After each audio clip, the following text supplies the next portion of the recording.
ఎక్కడ చూసినా ఈ గ్యాస్ కొరతేనండి. హోటల్స్ కూడా పెట్టలేదు ఈ రోజు. కానీ ఒక్క సందేహం అయితే చాలా మంది దగ్గర ఉంది. పెట్రోల్ కి ఎందుకు కొరత రాలేదు, గ్యాస్ కి ఎందుకు కొరత వచ్చింది? ఈ రోజు వీడియోలో నేను మీకు చెప్తాను.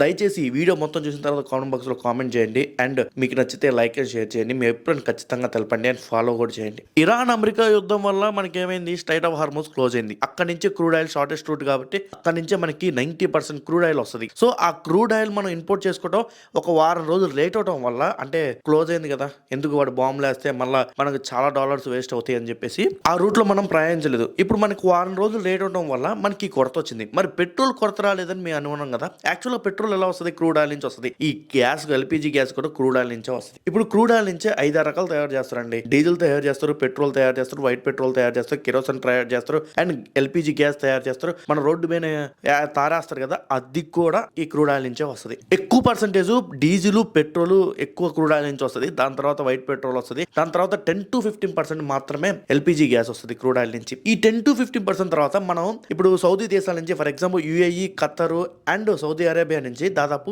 45% గ్యాస్ ని మనం ఇంపోర్ట్ చేసుకుంటాం. మిగతాదంతా ఇండియాలో ఉన్న న్యాచురల్ గ్యాస్ నుంచి మనం తయారు చేసుకుంటాం. సో ఈ strait of Hormuz route close అవడం వల్ల ఒక వారం రోజులు మనం ఇప్పుడైతే వస్తున్నాయి అనుకోండి, ఈ క్లోజ్ అవడం వల్ల ఈ రూటు మనకి గ్యాస్ కొరత అని వచ్చింది.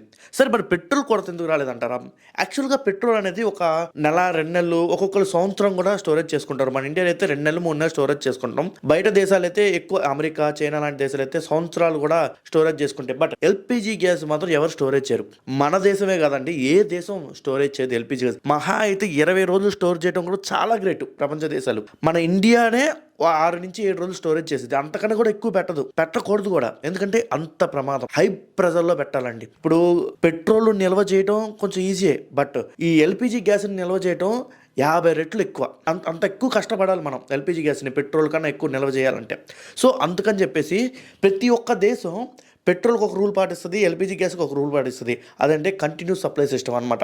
ఈ కంటిన్యూస్ సప్లై సిస్టమ్ ఏంటంటే, మన దగ్గర నుంచి ఒక గ్యాస్ సిలిండర్ బుక్ అయ్యి బయటికి వెళ్తే అప్పుడు ఇంకో గ్యాస్ని మనం ఫిల్ చేస్తాం. అలా అనమాట. ఎందుకంటే స్టోరేజ్ పెట్టుకోవడానికి రూల్స్ ఒప్పుకోవు. అండ్ అది చాలా అంటే చాలా డేంజరస్. ఎందుకంటే మన ఇండియా అనేది ఎక్కువ మంది జనాభా ఉంటారు. అందులోనూ మన ఎక్కడ పెట్టాలి, అది చాలా హై ప్రెజర్లో పెట్టాలి. ఎక్కడ పెట్టాలి స్టోరేజ్? చిన్నది ఏదైనా సరే ఊరు నాశనం అయిపోద్ది. సో అందుకని చెప్పేసి గ్యాస్ సిలిండర్లు స్టాక్ పెట్టుకోవడం కూడా చాలా డేంజర్. మన ఇంట్లో కూడా ఎప్పుడు స్టాక్ పెట్టుకోమాకండి. 1-2 ఎనఫ్, ఇంకెక్కువ పెట్టుకోమాకండి. అది చాలా అంటే చాలా డేంజర్. ఒక వారం రోజులు ఈ స్ట్రైట్ ఆఫ్ హార్మోజ్ రూట్ నుంచి ఏ షిప్స్ రాపోవడం వల్ల ఈ వారం రోజులు మనకు వచ్చిన ఇబ్బందే ఈ గ్యాస్ క్రైసిస్. అంత మాత్రమే. ఇప్పుడు వదులుతున్నారు కాబట్టి ఇంకో 2-3 రోజుల్లో అంతా ఫ్రీ అవుతుంది. మనం డైరెక్ట్ ఇంపోర్ట్ ఇంకా ఎక్కువ చేసుకుంటున్నాం. ఇప్పుడు సెంట్రల్ గవర్నమెంట్ కూడా చెప్పింది, మేము అవసరానికి మించి మేము ఇంపోర్ట్ చేసుకుంటున్నాం గ్యాస్ని. ఇప్పుడు మనకి రూట్ కూడా క్లియర్ అయిపోయింది. మన ఇండియన్ షిప్స్ని కూడా జెండా ఉంటే ఏమంటారని చెప్తున్నారు. 4-5 రోజుల్లోనే మనకి ఇబ్బందులు అన్నీ పోతాయి. ఇబ్బంది లేదండి. ఈ వీడియోపై మీ అభిప్రాయం కామెంట్ బాక్స్లో కామెంట్ చేయండి. అంతే కదా, మళ్ళీ కలుద్దాం వేరే వీడియోలో.